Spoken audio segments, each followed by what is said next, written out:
Ladies and gentlemen, boys and girls, children of all ages, if you are listening to the sound of my voice, then you know you are tuned into another episode of Marking Out Amongst Friends, the podcast. You know who I am. It's your boy, Jay Riddy in the building. And if I'm here, you know who else with me. My co-host, the wonderful Lady Great One. Give a shout out to the people. Hello, hello. Welcome to the last show of 2018, player. The last show of 2018. It's been a long year. If we're talking, first season and second season, give or take, you know what I'm saying? But that's not important. Also, we never run in the building shallow. We always deep. So we also, for the second week in a row, we got my boy, Sean Martin in the building. Holla at the people. Yo, what's good, people? We're here to mark out again. I like that you use that term. We are here to mark out once again, as we do every Thursday night. As Lady Great One already stated, we are on the last show of 2018. So in similar fashion, we want to recap not a pay-per-view, not a show,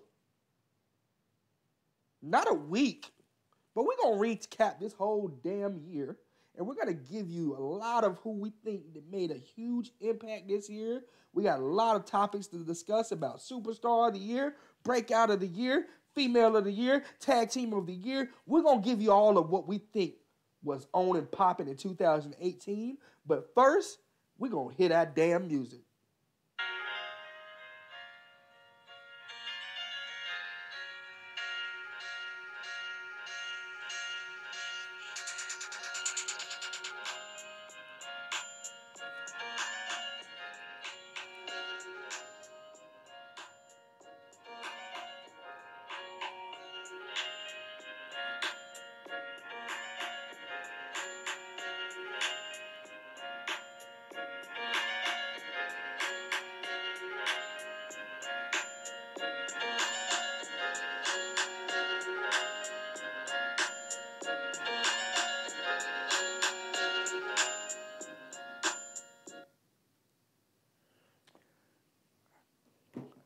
I don't know if y'all. I'm glad that you guys can't see me in the background because every time I hit that music, like I just want to start like sea walking in the background. I promise you, I'm not a gangbanger. I am not anything of the sort. But it's just that piano, and I don't know. It just makes me want to twist up my fingers and walk a certain way. I don't know what it is. Once again, Jay Riddy in the building is not a gangbanger at all. It's just that song makes me want to do it. But that's not important. We're going to jump right into it. Before we started the show, we really actually had a little heated debate about this first topic, which is one, here on Marking Out, we love to talk about the lovely women of WWE and all that they've accomplished. So because we are so proud of the women and so because we love the women so much, we're going to go ahead and jump into who we think the superstar of the year on the main roster for females are. And because we're starting off with the women, I'm going to start off with the lovely lady of Asho, Lady Great One. Who do you think is the main roster's superstar of the year in the women's division? Well, this one has really been a tough decision for me. I already have my NXT ready to go. I'm ready to just fire the name and just shoot like a rocket. But I know that everybody's going to say one person. So I'm not going to say that one person. Just because I like to be a little bit different, it swerves and curves. So, that's what I do. So, anyway, without further ado, my woman of the main roster of the year goes to none other than Nikki Bella. Not.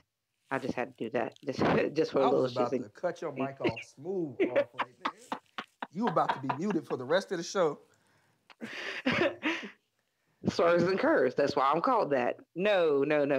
My woman of the year has had a very up and down year. She has finally got back to the top, and it's not the man. It is the woman who beat the man, and that would be Asuka. After going undefeated, then losing to Charlotte at WrestleMania, losing the streak, and just completely being shifted and downgraded and to lose to Carmella twice, and all of a sudden, finally now to be back on top of the women's division at SmackDown by being the champion, that to me signifies that she deserves that spot just as much as anybody else. So Asuka to me is my woman of the year. Okay, Asuka, that is a very good pick. Like you said, very good year. It's hard to make a case against her. Like you said, I know that there's one woman, I'm going to name her in a little bit, but there's one woman that a lot of people who are listening to this show or a lot of major wrestling fans would say. But Asuka had a very great year. Like you said, the women's streak, she went undefeated all through NXT. She came to the main roster. She won the first ever Women's Royal Rumble. The first annual Women's Royal Rumble she won in January. Headlines WrestleMania. Has a wonderful match against Charlotte, which she has, no shame in losing that match because Charlotte is also one of the better women in the company. And after that loss, she had a little rough patch. She lost a couple of matches. The pop wasn't there anymore. The fan support wasn't there anymore. And then she jumps back in this last month or so, and she really got back into that main event picture. And then she wins, like you said, her first main roster title, now the SmackDown Women's Champion. So it's hard to make a case against her. For me personally, there's a lot of women you can pick in this category. A lot of people that would be, on SmackDown, but we also got some Raw women as well. But, you could throw Charlotte in there. Charlotte, rarely ever loses in a pay-per-view match. She always has something classic that happens when she's involved in a pay-per-view match. It could go with Becky Lynch, who we were mentioning earlier, none other than the man, who seemed like at the moment when she was a face that she was forgotten. A lot of people overlooked Becky Lynch, but when she made that epic heel turn in her title match with Charlotte, it jump-started the man, the movement. She no longer was the Irish Lass kicker anymore. And I think that her stock within the fans is just something that you can't overlook, so to speak. It could be Ronda Rousey. Ronda Rousey's just started WWE in this year, defending her title multiple times, also going undefeated along the way as well. So, it's a lot of people that you can go with. However, if we're going to go for the superstar of the year, of those people that I just named, me personally, Jay Riddy in the building, is going to go with Becky Lynch. The reason why I'm going to go with Becky Lynch as the superstar of the year is because she has been in a company that employs Ronda Rousey. She has constantly been the most talked about women's wrestler, at least in the last 4 months in WWE. I don't think that you can get any bigger than where she's been as a woman just off of fan support. And I think, to me personally, that's what makes her my superstar of the year for the women's division on the main roster.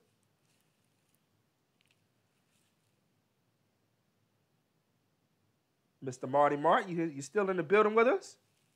I am. I really like the Becky Lynch pick. I really like that because I've always been a fan of hers, and it just seems like she always still wrestled top-notch matches. She always, gave it 100%. She didn't whine, she didn't cry about it. You know what I'm saying? She just stuck to the course, and then stuff eventually started clicking and all that good stuff. Of course, I'm going to have to go with Natalya. Not just playing. So out of all of the different people that's on the main roster, even NXT, I would have to pick Carmella. The reason I will go with Carmella is because, one, she's a 2-time Money in the Bank winner. She beat Charlotte twice, and she also defeated Asuka. And she went from being the most hated to being one of the most entertaining segments and stars on on SmackDown or whatever with R-Truth. And she wasn't even really given a chance to shine before she even, got a chance for the title. Even when she had got the title, nobody gave her a chance, me included. So she proved me wrong, and she said that she was going to get better in the ring, which she did. She really got better in the ring. And, she went from being a person that wasn't thought about to being booed. And now, she's being cheered and she doesn't have a title. And people still remember who she is. And she is really over as a face. So I would have to give it to Carmella because a lot of people, when the cards don't go, in their favor, they crumble and they fade out. And, kudos to her for not fading out. Dance break. You know what? A lot of people are not going to agree with you on that pick, but I can definitely see the logic behind that. And Carmella is definitely one that was very major in 2018. Actually, I don't think figuratively that Carmella took a loss all year. Like you said, Money in the Bank winner. She's beaten a lot of the top women. One of the most talked about women throughout the entire year. You can't help but know that Mella is money. After that whole phrase, the whole thing that to even survive being with James Ellsworth twice in 1 year, and then with the whole dance break for her to still be over and just as over as a face, I can definitely get with the logic on that one. Good pick, my man. I'm still gonna go with Becky on my pick, but yeah, that's definitely great logic on that one. So since we're talking about the women and them being the the women's of the year on the main roster, let's keep the movement going with women before we jump into the men. So if we're talking about the women's superstar of the year, who do we have as the women's superstar of the year on NXT? Well, that one was, like I said, that was my easy pick. And that one to me is going to be Bianca Belair. She is the EST of NXT, and I cannot stop singing her praises. I think that she is gifted on the mic. She has a great look. She has great spirit, attitude. I love her charisma. She's showing strength, beauty, and power all at the same time. It's great. She's finally getting her shot, and not to mention she's undefeated. Sorry, let me do that right. Undefeated. I'm sorry, I had to throw that clap in there because she's undefeated, and she's about to take the strap from Shayna 2-time. Okay, I can get with that. Bianca Belair is definitely another fan favorite, and I think she's going to be super over whenever she goes to the main roster. For my pick, I would love to stick with that pick just because I love Bianca Belair myself. But I think that other name that you mentioned has to be our NXT Superstar of the Year for the women's division, Shayna Baszler. Shayna Baszler, if for nothing else, to be somebody who just now jumped into the WWE, from UFC. So she's got a fighting background. She can transition easily. But to build her actual character, being a women's, MMA fighter, she wasn't as big as Ronda Rousey. She doesn't have the machine that Ronda Rousey does. But to develop her character right off the bat and do something that no other woman has ever done in NXT, which is be a 2-time NXT Women's Champion, got to give it to Baszler as Superstar of the Year. If I don't give it to Shayna Baszler, I feel like I'm doing her an injustice. So that's going to be my pick.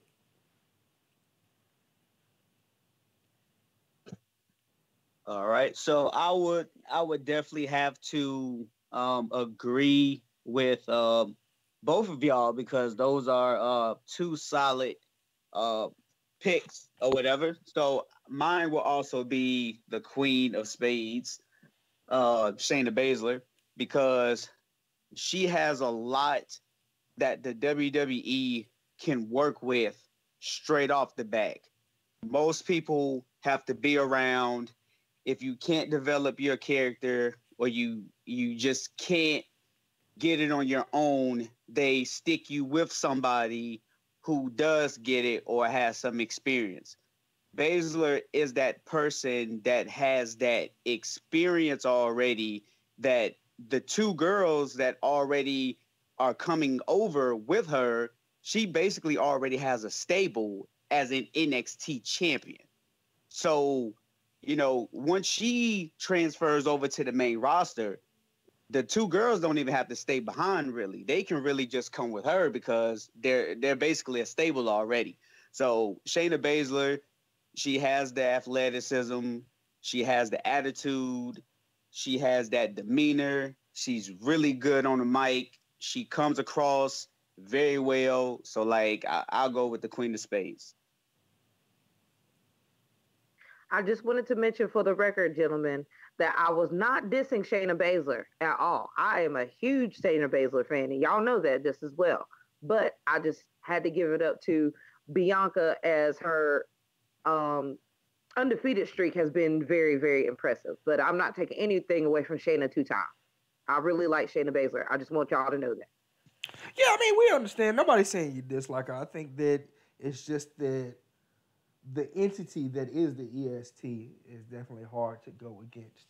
That's the only person that I could put above Bianca Belair in that instance. Is definitely Shayna. That I can agree with too. I want to see how she's going to utilize the hair whip in the Royal Rumble, in the Women's Royal Rumble. And not to mention, I even forgot to add this to Carmella's stat sheet. She will be number 30 entering the Women's Royal Rumble because they won the mixed tag match challenge. So yeah, I forgot to add that in there for Carmella. So yeah. Coolio. Facts. I Facts. mean, Carmella had a big year. I'm definitely, that wasn't going to be my superstar of the year, but after your case, the logic behind it, I can definitely see why she could definitely be the main roster's women superstar of the year. So now that we've done the women for NXT and for the main roster, let's move on to the men. Just like we started off with the main roster earlier, we're going to start off with the main roster here. Who is your superstar of the year in the men's division on the main roster? Mr. Marty Mart, since I let Lady Great One go first last time, I'm going to let you go first this time.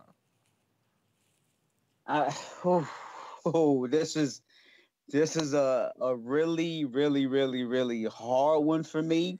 But surprisingly, it's not Dolph Ziggler. Surprisingly, it's not Dolph.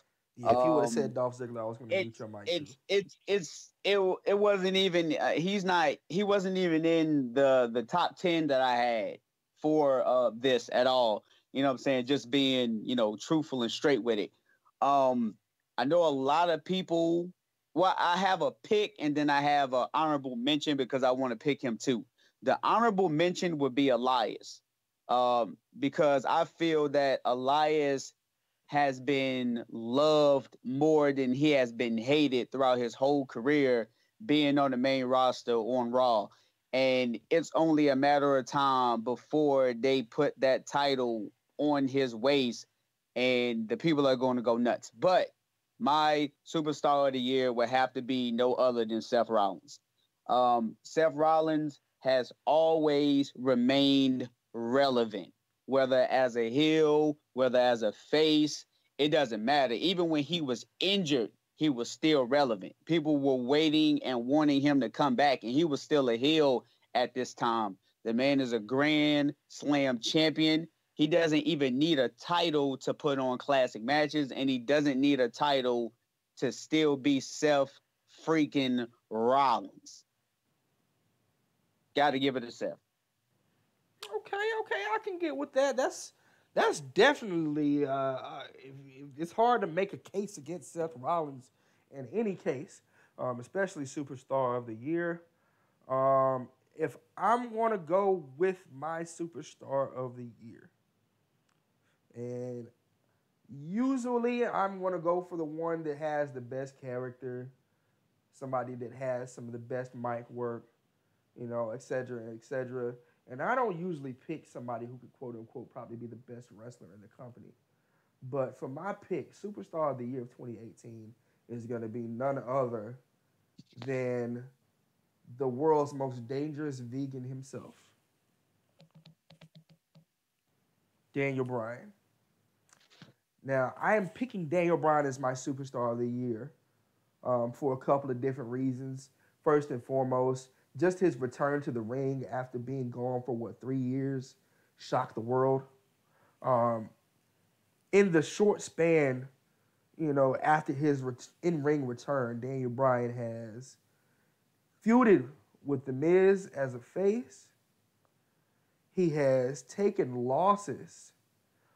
He took a loss to Samoa Joe at one point in time to be the number one contender for the World Heavyweight title. He really had to work his way back up the roster. He didn't jump right back into the main event picture. We got AJ Styles versus Daniel Bryan twice this year, which either one of those could have been classics.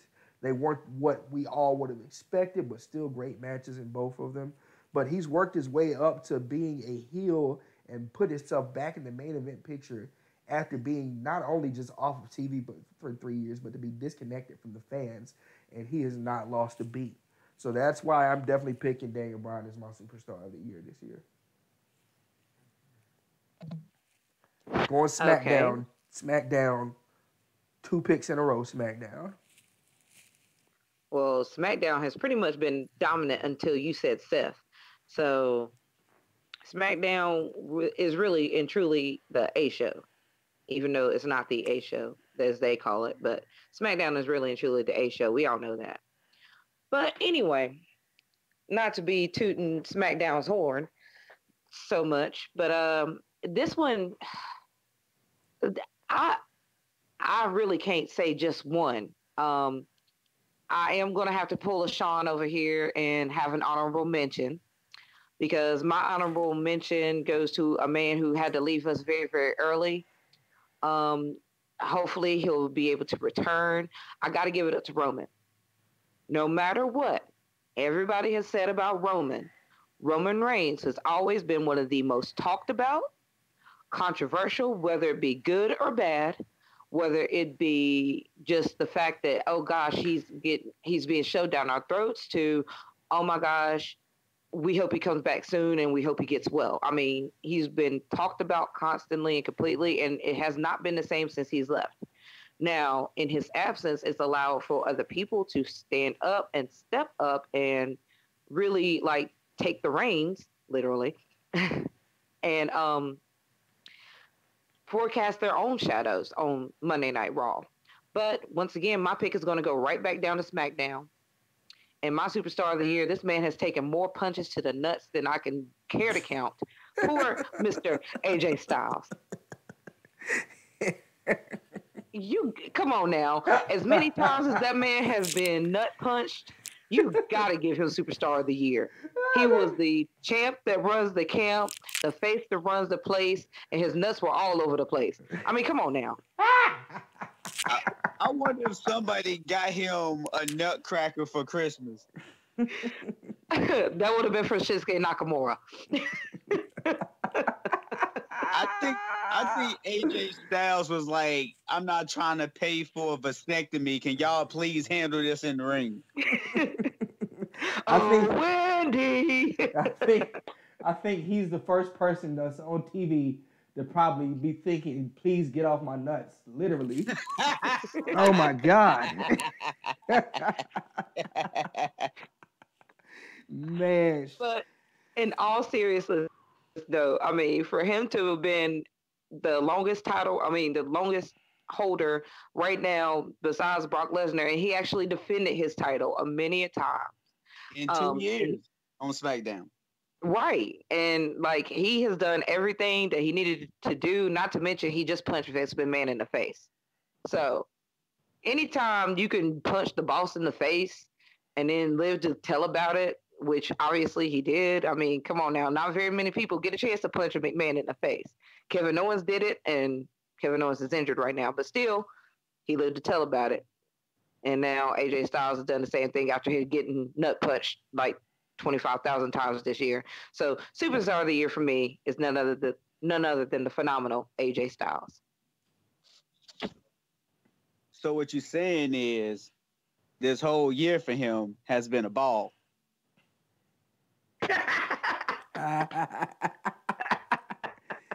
Oh my gosh. No, he just really went nuts this year. I mean, come on now.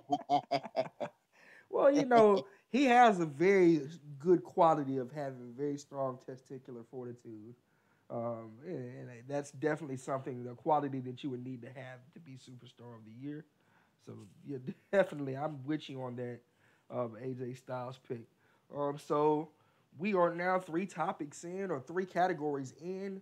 We have all picked pretty much different people on every category. So it just shows the type of diversity and the different logic that we have behind all of our picks.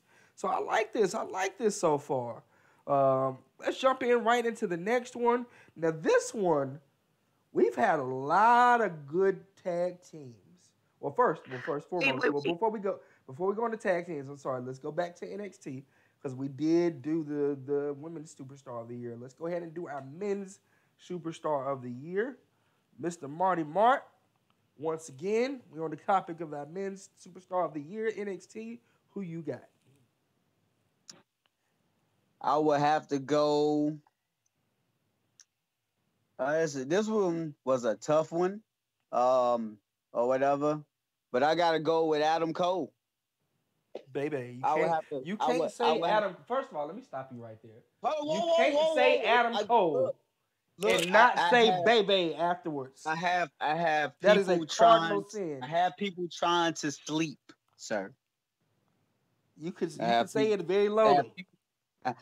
Adam Cole, baby. Thank you. Okay, so the reason I will have to go with Adam Cole is because not only did he debut, but he debuted with a stable. Not only did he debut with a stable, but he took a young wrestler that was probably the strongest person on the NXT roster, took him for where his career was basically in a downward spiral because they didn't know what they wanted to do with him. The man turned heel unexpectedly and joined their stable and became a tag team champion. And in the process, Adam Cole became the NXT champion. And they still thrive even without Adam Cole always being in the mix of things. So that means if Adam Cole was to leave and go to the main roster, there's a greater than 50-50 chance that they're not going to send the whole stable all together. I like that pick. He's the NXT North American champion. But yes, I love that pick. Okay. Inaugural North American champion. Absolutely. You know, other than that, very logical behind that pick. I definitely think that Adam Cole is definitely up there among superstars of the year in NXT. And for him to be at that level, to not even have won a title, as far as the main title, the NXT title, speaks volumes of how strong his character and his presence is on NXT. When I think NXT, I do think of Adam Cole, and I do think of the Undisputed Era. For me personally, for the Superstar of the Year for NXT, I gotta go with Tommaso Ciampa. I mean, I can't go with anybody. Like, there was some great talent in NXT, and it's probably an argument amongst at least 4 different people who the NXT Superstar of the Year was.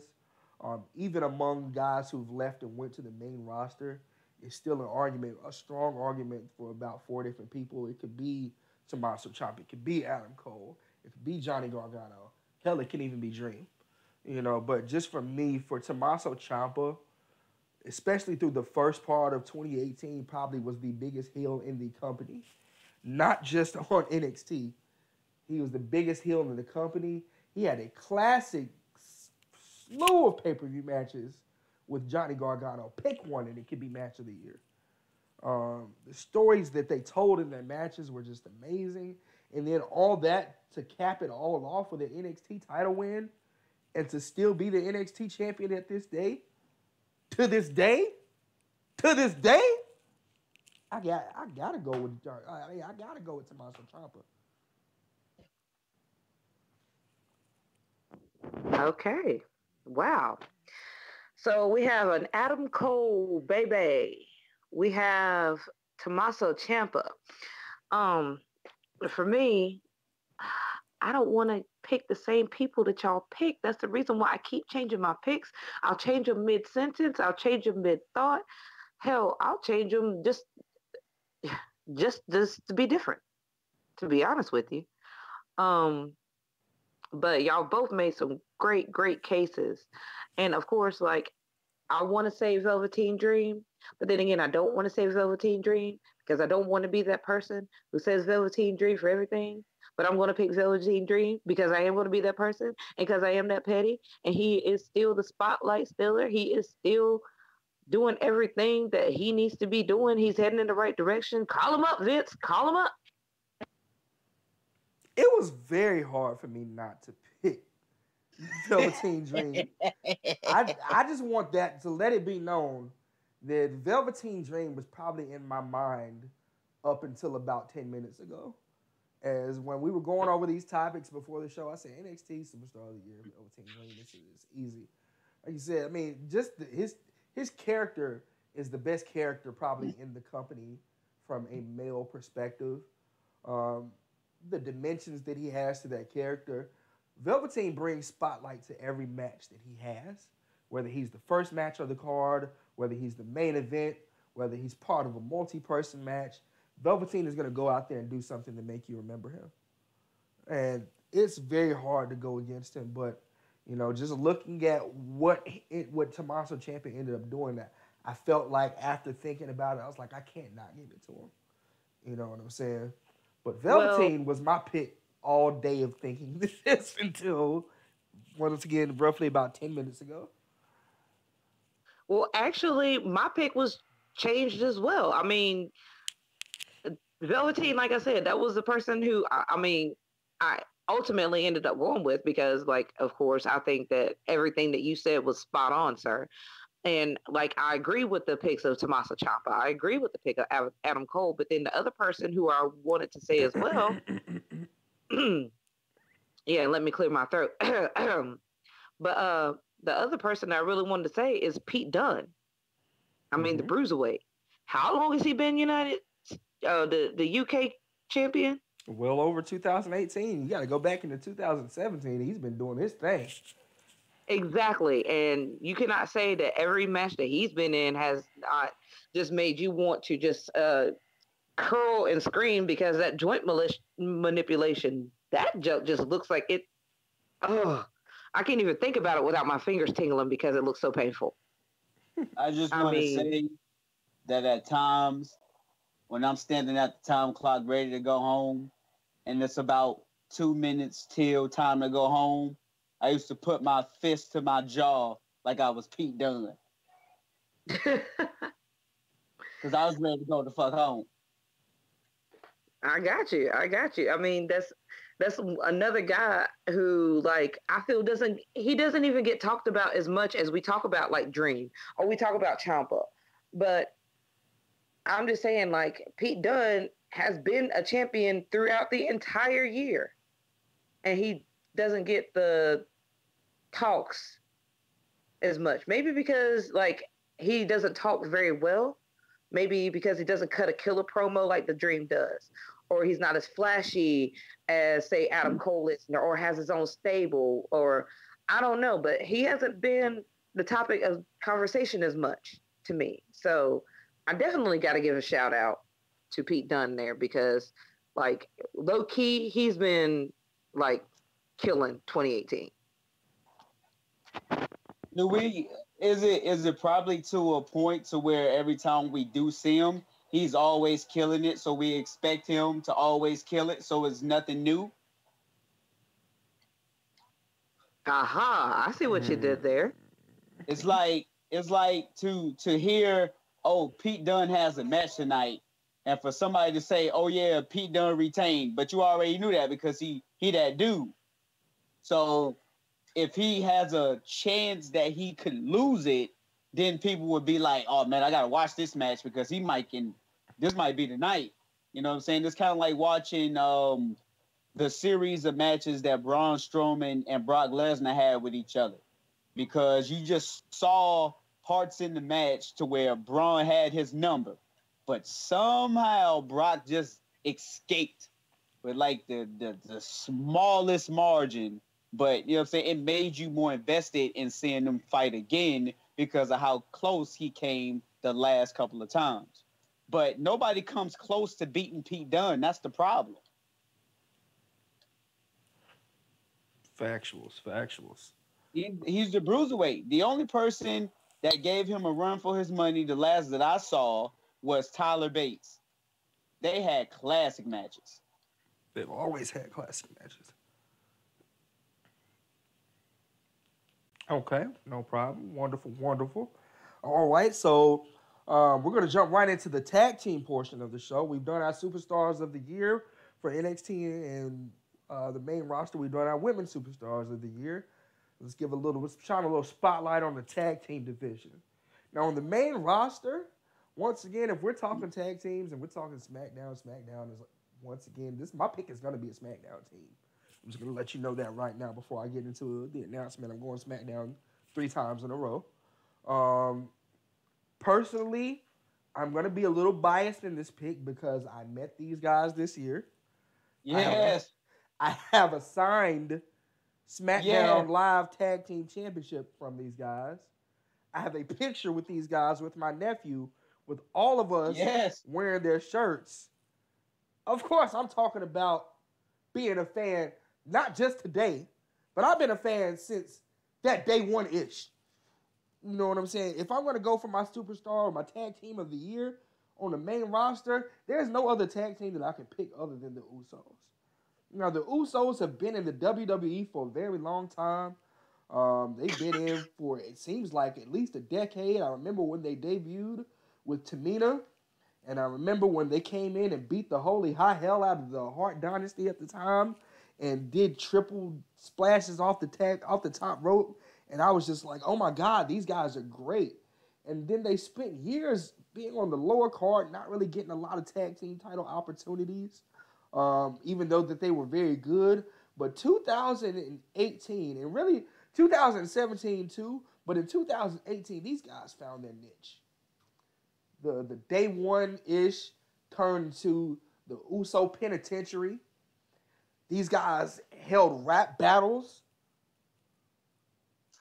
These guys have put on probably the best match at every pay-per-view, whether they've been on the pre-show or whether they've been on the main card. Probably they put on the best match every single night that they come out. The Usos, to me, are the epitome of what you want to be as a tag team in the WWE. And that is definitely why I'm going to pick them as my tag team of the year. Anybody else can go. I don't even care who go next. Pick.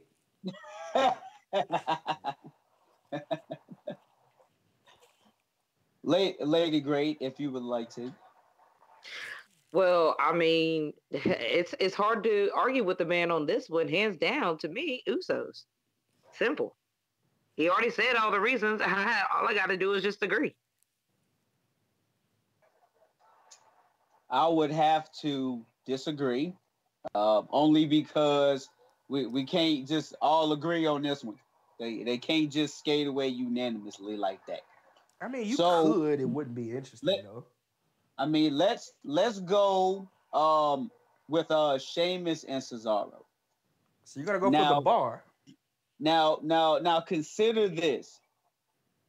2 individuals that started off on a solo career. One who has achieved major championship gold, right? They become a tag team because of a rivalry that they had with each other, right? They have to learn each other tag team wise, and they still put on classic matches and they looked so fluid. And now it's like they know each other just like they were brothers. So, with that said, they didn't train together until they started working with each other. I would give it to them because when it was all about the Usos and when it was all about the New Day, the bar never got lost in the shuffle. They kept working, they stayed dedicated, they improved their promos, they still became interesting from the outfits they wore to the entrance music, to them throwing their love for anime out there with the Dragon Ball Z fusion thing, which everybody in the world loves and knows. Now you got Sheamus doing cricket commercials. You know, these dudes have made it work with them being a tag team, not being a natural tag team. Let me throw something else out there about the Bar, too. I think that they are the only tag team this year in 2018. I don't know if I'm making this up or not, but they're the only tag team this year that have won the Raw tag team titles or have held the Raw tag team titles and the SmackDown tag team titles this year.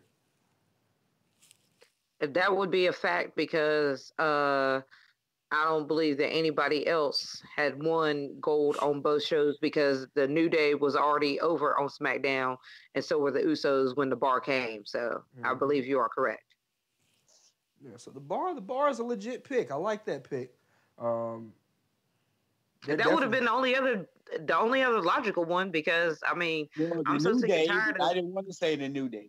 I couldn't pick anybody on Raw. It was going to either be the Bar, New Day, or the Usos, and the Usos won out with me. Like it's just the tag team division on SmackDown is just head and shoulders, knees and toes better than everybody else's division. Even, and a lot of people are going to hate me for saying it, even in NXT, I feel like the tag team division in SmackDown is better than NXT's tag team division. Also, it should be noted too, though, that the New Day became more interesting as a tag team unit when they started letting Xavier Woods show off more, because Big E started being the person on the sideline letting Kofi and Xavier Woods shine. And then, of course, Kofi would sit on the sideline, then it'd be Xavier Woods and Big E.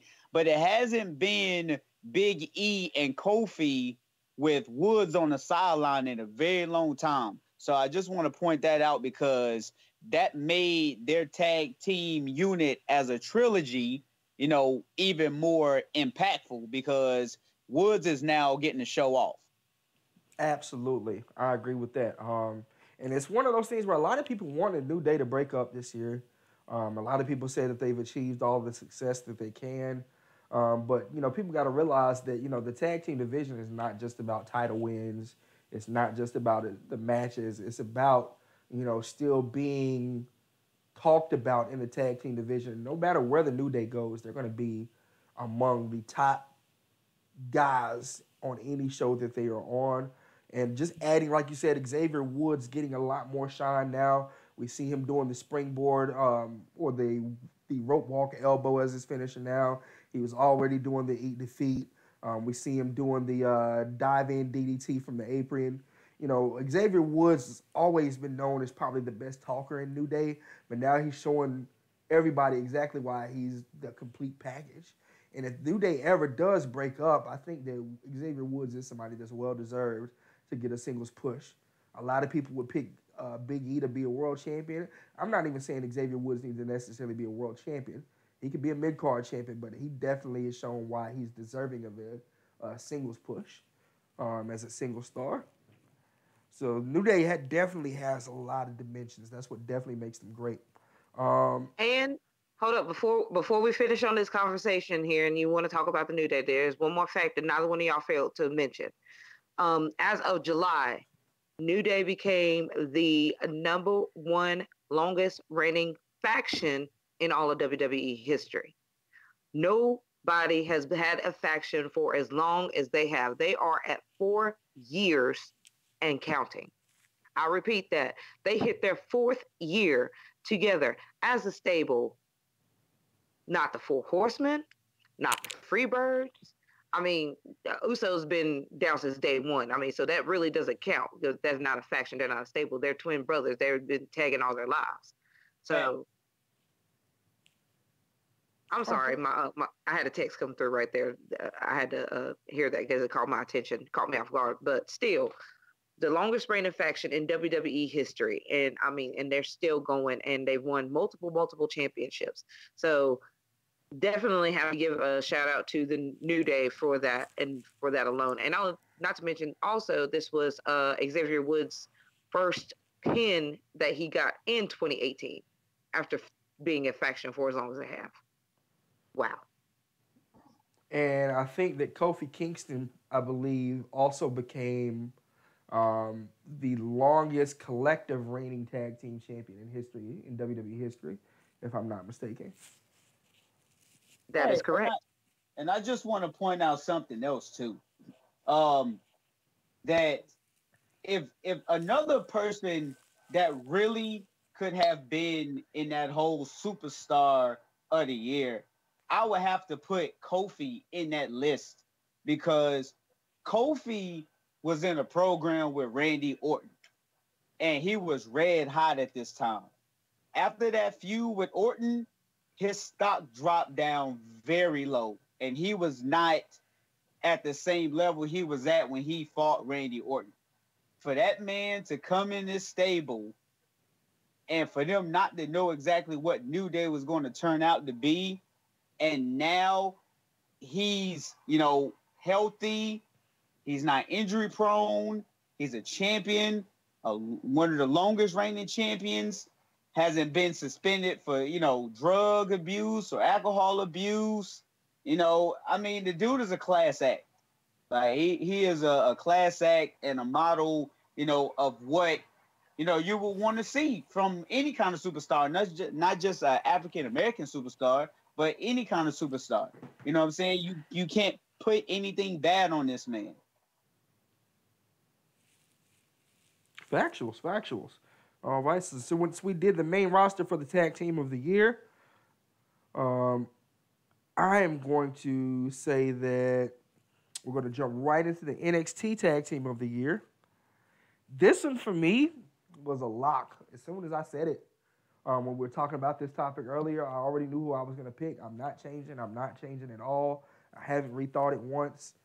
Of course, I'm going to say that the Undisputed Era was the tag team of the year in NXT. Just because I think they've had, 2 reigns this year. They lost the titles once and got them back. They've went through losing Bobby Fish and gaining Roderick Strong mid-title run and never missed a beat. The Undisputed Era's theme song, just them as a unit, like they just exuberate what NXT is. And because I couldn't give Adam Cole, the Superstar of the Year candidate earlier, I had to go back and give Undisputed Era the tag team of the year. Hands down for me.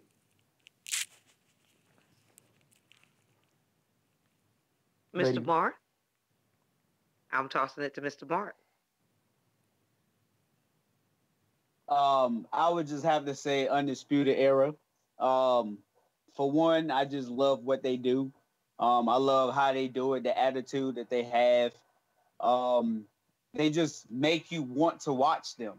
And no matter what they do, it's always interesting to see. And I like Kyle O'Reilly's throwback to Hollywood Hogan with the air guitar with the title belt. I wish that he gets a can of what is that? Damn, I can't even think of it. Well, basically, if he sprayed the Undisputed Era's name on the belt like Hogan did the NWO on the world title, would be off the chains. I would be all for that. Are you looking for spray paint, sir? Spray paint, that's it. I wanted to say hairspray, but that was not it. That wasn't Not with Hollywood Hogan, anyway. Nah. Well, Paul Heyman hit Roman in the eyes with that, so. True. All right. But anyway, I'm gonna go ahead and just make it a clean sweep, undisputed era. There's no way to dispute this. They got the clean sweep on the tag team. They have to. I mean, shout out to the Street Profits. They've been the most entertaining to me.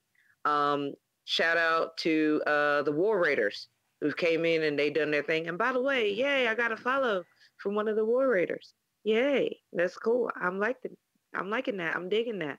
But still, tag team of the year has to be undisputed. And that is no dispute.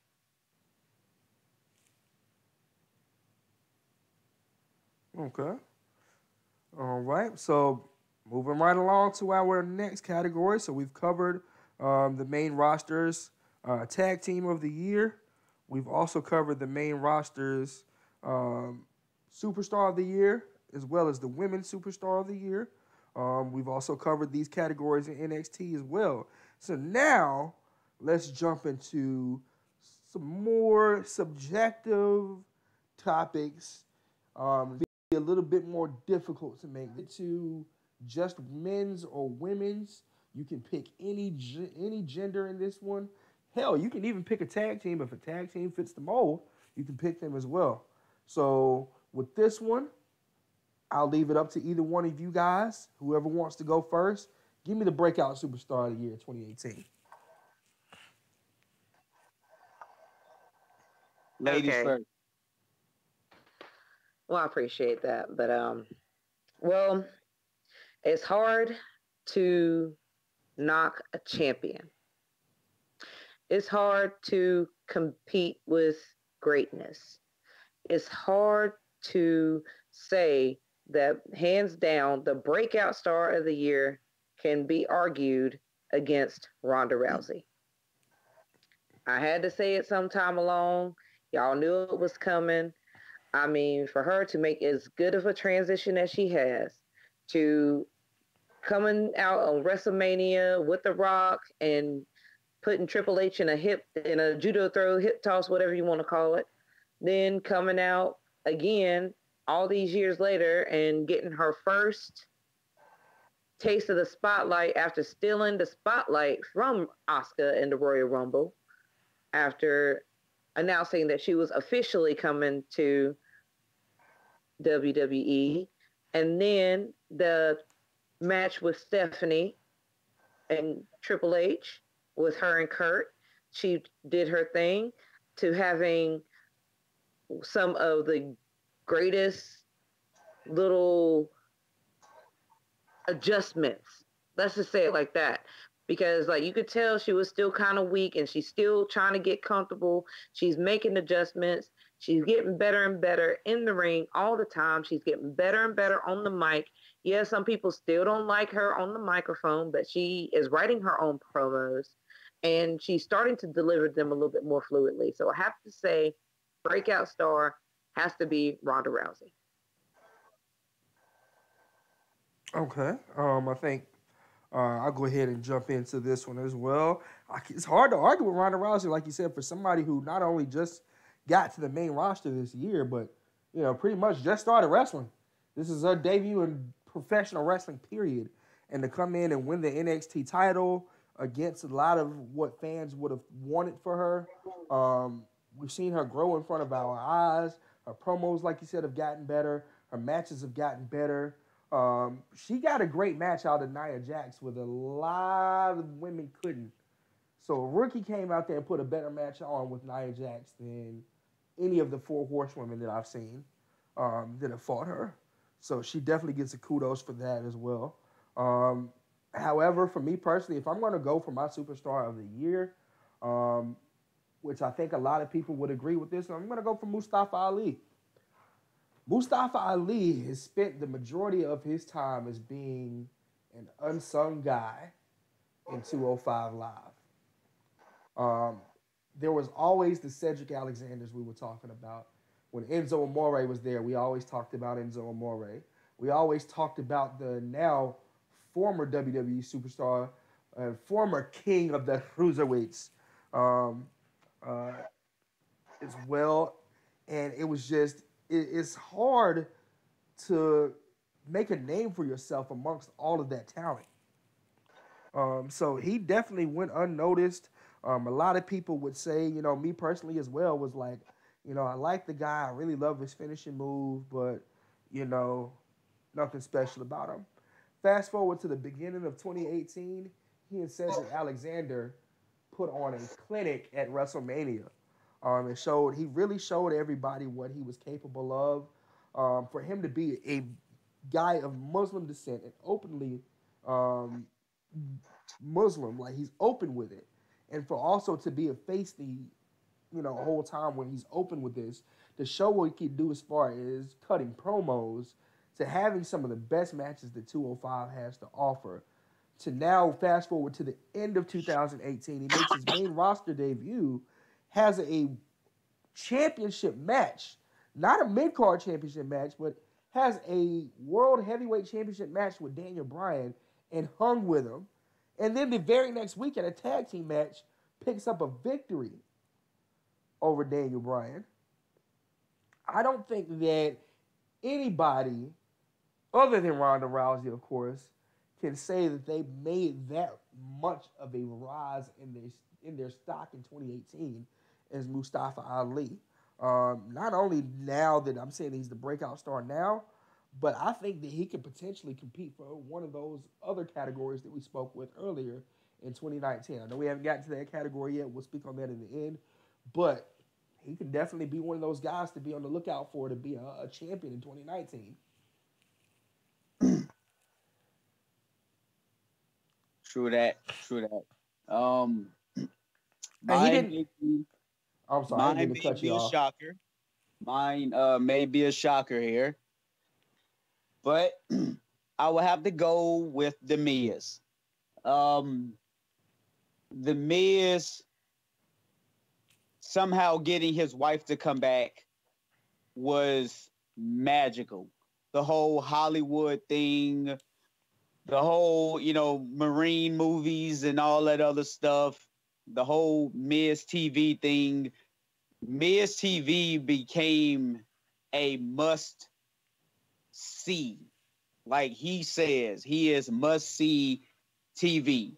He is a person who can set you up so quick for you to cheer 1 minute, insult you, and have you booing the next. Like he does that effortlessly. He's done that for so many years now. He is interesting without a title, with the title.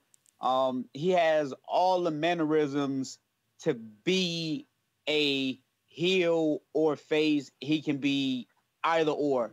Even in scenes that have nothing to do with him, somehow he can steal the show. Even the moment with the Ball family, the Miz saved that whole segment before it really got ugly because LeVar Ball was about to take that whole segment somewhere else. God, I So forgot I would about just have that to segment. go right. I would just have to go with the Miz. He even had Curtis Axel and Bo Dallas looking clean out there in these streets. When the last time you seen them look clean in these streets? And even obtained tag team gold after he got drafted to another show. So, I mean, I have to go with The Miz. Him and Daniel Bryan's feud, of course, was years in the making. And when they finally got a chance to get inside the ring together, they basically picked up from where all the trash talk left off. And basically, you could also credit The Miz for what he said on Talking Smack to invite Daniel Bryan to come back, for him to work hard, to end up being in the Superstar of the Year category. Because without The Miz, who actually should have been mentioned in the Superstar category, because I'm going to go ahead and toss him an honorable mention now. Because without The Miz talking all that junk and all the things that he did, that motivated Daniel Bryan to come back. Not to mention all that junk he talked about Enzo Amore, and all of it was true. And everything that he said about certain superstars has been predicted that he would actually do. So yes, definitely got to go back and give Superstar of the Year recognition to The Miz. I mean, because honestly, without The Miz, we wouldn't have Daniel Bryan back. We couldn't be able to talk about the great feud that he's having currently with Mustafa Ali or with the one that he just had with AJ Styles. You cannot credit that to anybody else other than The Miz, because The Miz was the one who lit that damn fire. And he's also responsible for John Cena kicking Nikki Bella out, because he told John she was just out for fame and money. Kicked her to the curb. Shout out to The Miz on that. I would also like to just say, with my pick with Mustafa Ali, the difference in my pick with him and then in your picks, which I respect both of your picks for Breakout Superstar. For Breakout Superstar of the Year. I picked Mustafa Ali on top of all of that for him to ascend up the roster. He never held a title. Ronda Rousey. That is true. Ronda Rousey has been women's champion for months. The Miz was an Intercontinental champion. He's also tagging with Shane McMahon now, as quote unquote co-bests in the world, which is another reason why he's amazing as well. But Mustafa Ali rose his stock tremendously in 2018 without having to win a title, which speaks volumes of what potential he has when he does finally get his hands on gold. Oh, I love Mustafa Ali. I've been singing his praises for a long time. So y'all know my love there. So this one may be a little bit more difficult because NXT is the land where there are a lot of breakout superstars constantly in NXT. And it's really hard to single out one. So with NXT, for the breakout superstar of the year, who do you guys would think would best fit that mold? It's a tough one. I have a male pick, and I have a female pick. Go ahead and say it right now. Female pick, I'm going to have to say Shayna Baszler is a breakout star of the year. Shayna 2-time. I had to give it up to her in some categories, so that's definitely where I say that her breakout was, because she kills it. I mean, every time she comes out there, her matches between her and Kairi Sane, they were good. And then just like at the end, she finally beat her, became the first ever 2-time champ. So I got to give it up to Shayna Baszler for that. Now, for the men's side of things, I'm going to go ahead and I'm not going to say The Dream this time. And I'm not going to say Adam Cole, baby. And I'm not going to say Tommaso Ciampa. I'm going to have to go with actually somebody relatively new to the company. And that's the one and only Ricochet. Because I already had great aspirations when he was first announced. And I'm like, I cannot wait to see this guy and see what he does in NXT. And he's been killing it. He became the second ever North American Championship. I still can't get over having to mouth that out each and every time. The neck. Okay, the neck. He's the neck champion right now. So I got to give it up to Ricochet, because him and Dream had a great feud. He's had great feuds there with the Undisputed Era. He's teamed up with Pete Dunne and had a great back and forth friendship rivalry with him. So I got to give it up to Ricochet. Okay. Great pick. Definitely a great pick. I think for me personally, just because I didn't pick him in Superstar of the Year for NXT and I had him in my mind all day, I'm going to have to pick Dream. And not necessarily to say that he broke out in the case of, he was, started from the bottom. But, I mean, you got Dream. You got Dream who, in 2017, he and Aleister Black had the feud of the year, NXT-wise. You got a guy that, on this show, on our parent show, Debate Amongst Friends, definitely with the Doc and the Professor, who have always sung his praises. You got a guy who went into 2018 as the guy that everybody wanted to come to the main roster, which is still yet to happen. But Dream has really perfected making you interested in whatever he does. And he's the only guy that I've seen in NXT to have people talking about him. Much like how I spun the praises of Mustafa Ali without him ever touching gold. The Dream has no recollection of that. The Dream has never touched gold in NXT since he's been there, but he's always been one of the most talked about superstars.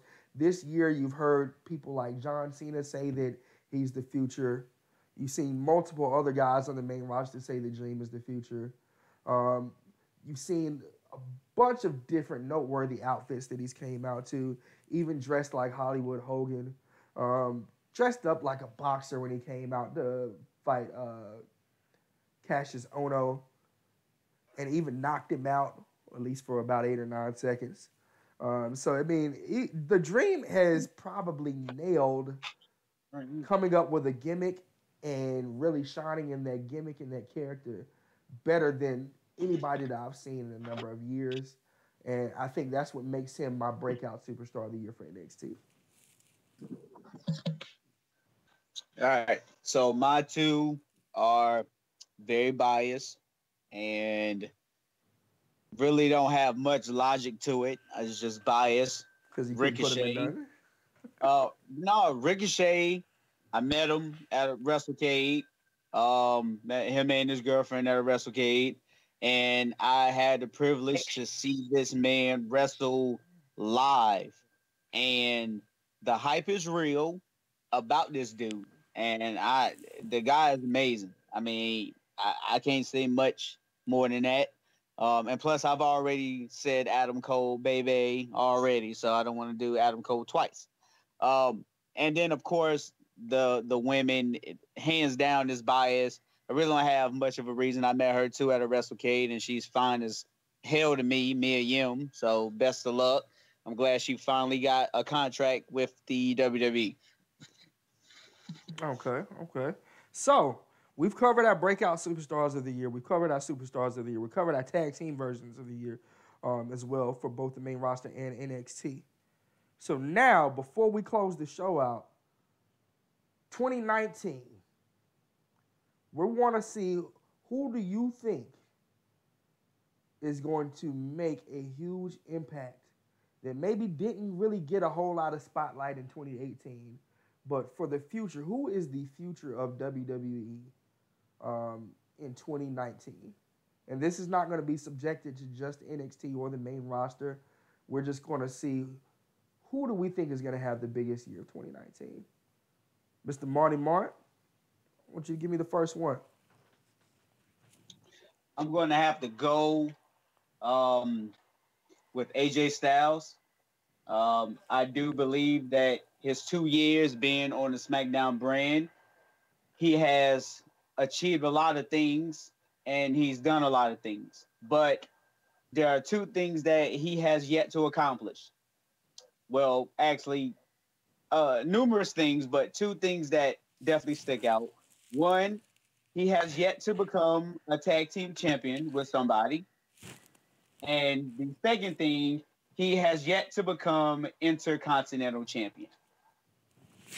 So he's going to achieve those things, hopefully, by one, transferring to the Raw brand in some kind of way or whatever. But I expect for him to tangle with the likes of Seth Rollins and, a lot of other superstars on the brand and eventually beat somebody to become the Intercontinental Champion. And I believe that what better way to introduce him as a tag team champion than to align him with the guy that they currently have a push for, which is Finn Balor. Now, this would align the 2 original members of the Bullet Club together as a tag team, which I think would be freaking awesome. Because if you remember, they had that classic match. I'm not sure if it was at WrestleMania. It may have been a WrestleMania. I can't remember. But, after the match, they, did the Too Sweet sign or whatever.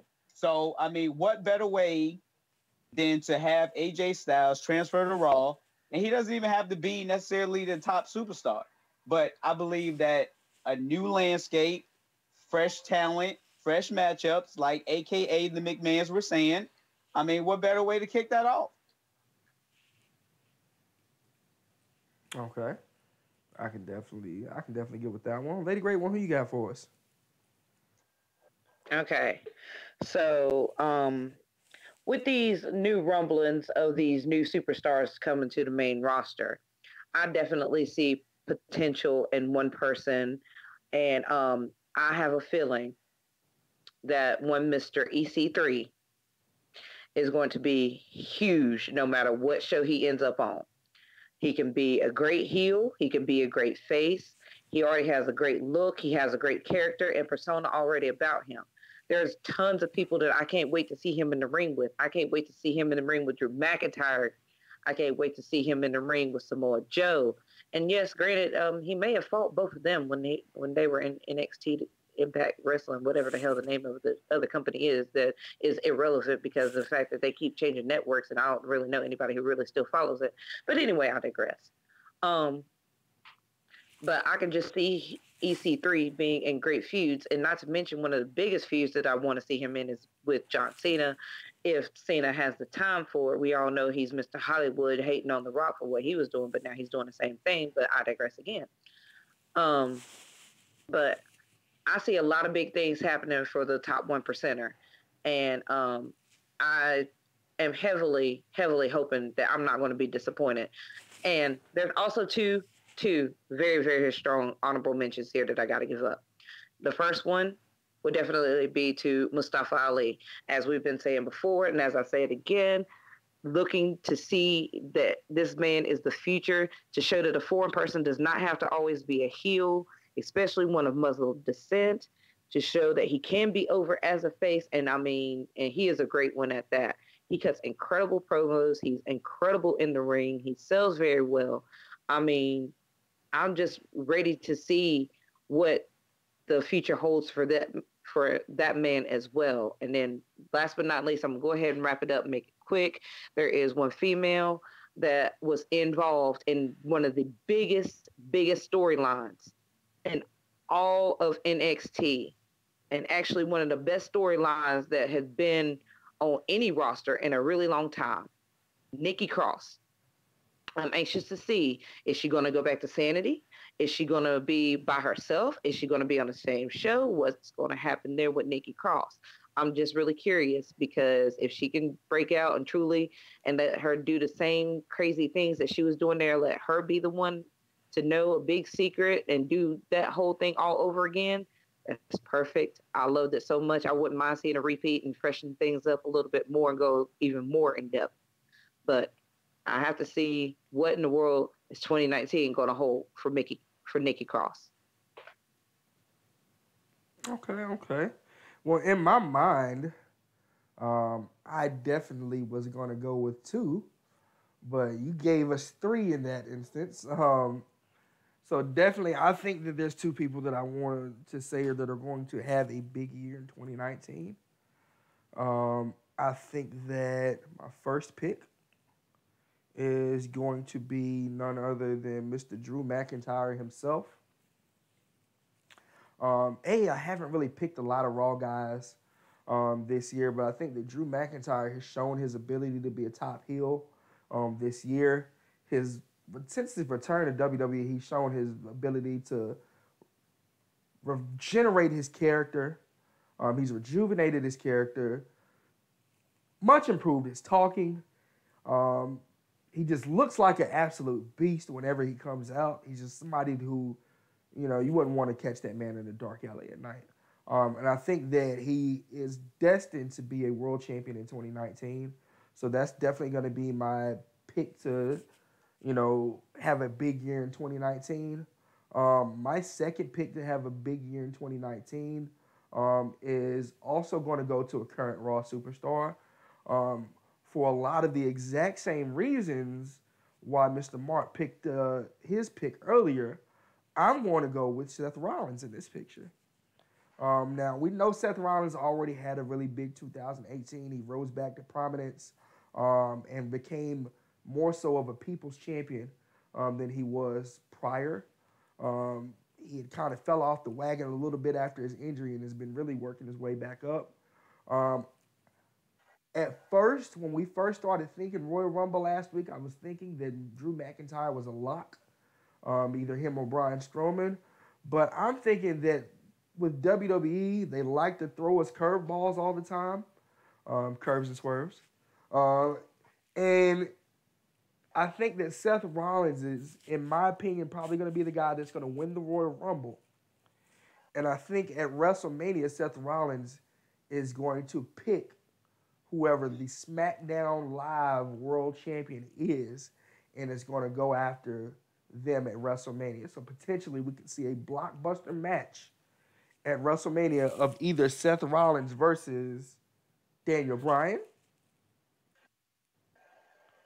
or if this feud with Daniel Bryan and AJ Styles goes to put the title back on AJ Styles, we could get Seth Rollins versus AJ Styles at WrestleMania. And I think that this will move Seth Rollins of being the quote-unquote people's champion on Raw to him being the face of the franchise on SmackDown in 2019 by the time this Fox deal comes around. All I'm saying is if they don't want me to go off and cancel my membership with the WWE, I better have Seth Rollins, AJ Styles, or Drew McIntyre somewhere in the title picture come WrestleMania. Don't give me what I want, and I'm going to kidnap me a McMahon. We all know it's going to be Stephanie, obviously, because you're chosen for her. I'm going to say, who's going to kidnap Shane? Like, really? I mean, I'm not going to kidnap Shane. I'm not going to kidnap Vince. I'm not even going to kidnap Triple H. If I'm going to make my... If I'm going to take the risk, I'm going to go for Stephanie, of course. How awesome would it be for not only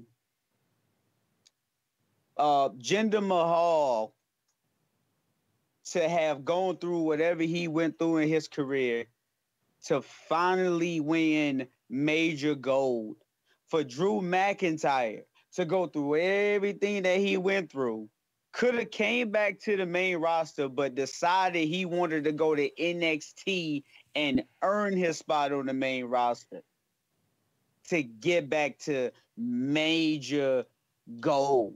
If that happens, I will have the utmost hope for Heath Slater. Right now, it's just good that Heath is still employed with the company, but I don't think that he'll ever reach major gold, but he was a tag team champion. I mean, that is major gold, and he did it with a ECW legend. But I would not be mad, even if he won the title and lost it at WrestleMania. I wouldn't even care. But the fact that his story, his career, I mean, that's like the perfect ending to his journey of what he's been through. And he ain't tired yet. And he's got kids. I was about to say that as well. I was like, he's got kids. That's the most important part. He's got kids. So, I mean, with that being said, actually, I mean, he could definitely be somebody who's destined to have a great year in 2019 as well. We never know. Of course, here on the Marking Outcast, we're just fans just like you. We just apply a little bit more logic than a lot of people do. But other than that, great show. This is the way that I wanted to close out 2018. It was a wonderful year. 2019 has a lot of things in store for Marking Out Amongst Friends. We're going to get you some actual local talent. We're going to get you some wrestlers. We're going to get you some federation owners. And we're going to talk about how they jumped into the business. But we'll speak more on that as those shows come along. Anyway, it's been a great one. Lady Great One. Marty Mart. Wonderful as always. And Marking Out Amongst Friends, the podcast for 2018 is going to be out. Hit my damn music.